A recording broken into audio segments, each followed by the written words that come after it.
C'est l'heure de l'invité de Maya. Si vous êtes intéressé par les faits divers, vous allez être passionné par l'invité de ce matin. Elle s'appelle Anne Marais, enquêtrice bénévole et présidente de l'association assistante et recherche de personnes disparues, l'ARPD, en Pays de la Loire. Bonjour. Bonjour Anne Marais. Bonjour Maya. Merci d'être avec nous ce matin. À la retraite, vous auriez pu choisir, je sais pas, les randonnées, les voyages, apprendre une nouvelle langue. Vous avez choisi de devenir enquêtrice. Pour quelle raison ? Alors, ça ne veut pas dire que je n'ai pas exclu les voyages et le reste, Certes. bien sûr.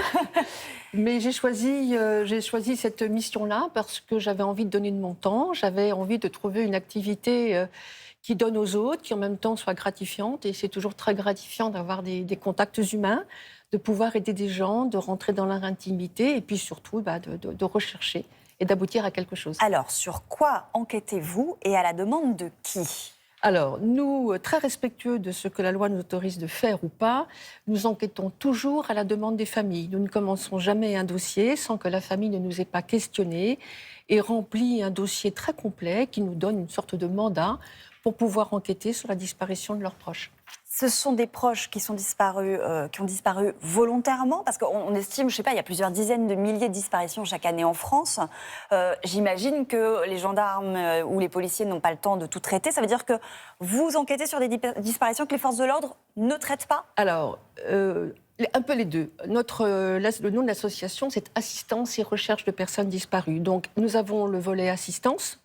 Lorsqu'une enquête, effectivement, a été déposée et déclarée inquiétante par les autorités de police ou de gendarmerie, bien évidemment, nous n'intervenons jamais au milieu de l'enquête. Nous pouvons effectuer des recherches, mais si nous trouvons des éléments qui nous semblent intéressants pour l'enquête en cours, les premiers informés, ce sont les autorités de police.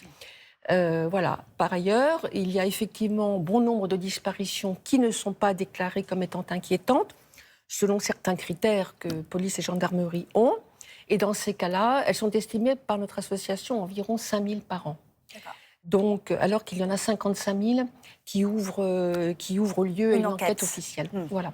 Donc là, il y a vraiment un travail à la fois d'assistance, de conseil auprès des familles qui sont souvent perdues devant la disparition d'un proche, et puis également un travail d'enquête de A jusqu'à Z pour retrouver leurs proches. Quels sont les rapports que vous avez avec les forces de l'ordre, justement ? Alors, les rapports avec les forces de l'ordre, je dirais qu'ils sont, bien évidemment, comme tout rapport humain, parfois un peu en fonction des personnes que nous avons en face de nous. Ce que nous essayons de faire, c'est, lorsqu'il y a une enquête en cours, de toujours nous présenter. Et nous ressentons, parce que nous avons 20 ans d'existence maintenant, donc on commence à connaître un petit peu, nous ressentons s'ils ils ont envie de partager ou pas. Partager dans la limite, et ça nous le comprenons très bien, de ce qu'ils peuvent faire, bien sûr. Voilà. Donc ce sont des rapports, je dirais, cordiaux. Voilà. Et parfois, lorsque l'enquête le nécessite, ils sont vraiment très complémentaires. Et alors, comment vous procédez ? Avec quels moyens vous enquêtez ? En fait, je sais pas, des filatures, des interrogatoires je dirais un petit peu tout. Nos moyens sont essentiellement des moyens humains, avec le temps dont nous disposons, avec toutes les formations que nous pouvons avoir, puisque nous avons, parmi nos plus de 600 membres, nous avons à peu près 20% qui sont d'anciens gendarmes, d'anciens policiers, mais également des juristes, des journalistes, des généalogues. Donc on s'appuie et on se... sur les compétences des uns et des autres. Sur les compétences des uns et des autres dans la France entière.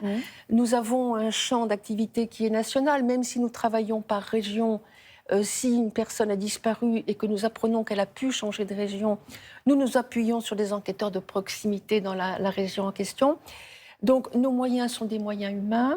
Nous avons des équipes spécialisées sur Internet. Nous avons des partenariats avec des associations cynophiles pour faire des recherches de chiens. Et nous avons des bénévoles également qui ont des chiens de recherche qui sont formés. En Pays de Loire, que je représente ici, nous avons une bénévole qui a des Saint-Hubert qui sont formés à la recherche de personnes. Et avec succès, vous réussissez à retrouver combien de personnes chaque année ? Sur la France entière, nous avons à peu près un taux de... Alors, je n'aime pas du tout parler de réussite, parce que dans l'humain, on ne parle pas de réussite. Non. Mais un taux de retrouvailles, je dirais, pour employer ce terme qui n'est pas très beau, à peu près de 20%. Mais il faut savoir qu'en 2023, nous avons traité à peu près 550, 600 dossiers, et sur lesquels nous avons retrouvé quand même 164 personnes. Et alors, si la personne que vous retrouvez ne souhaite pas donner une nouvelle à sa famille? Qu'est-ce qui se passe? Alors, c'est très simple, c'est la loi française et nous sommes très respectueux de la loi. Une personne majeure a le droit de disparaître en France.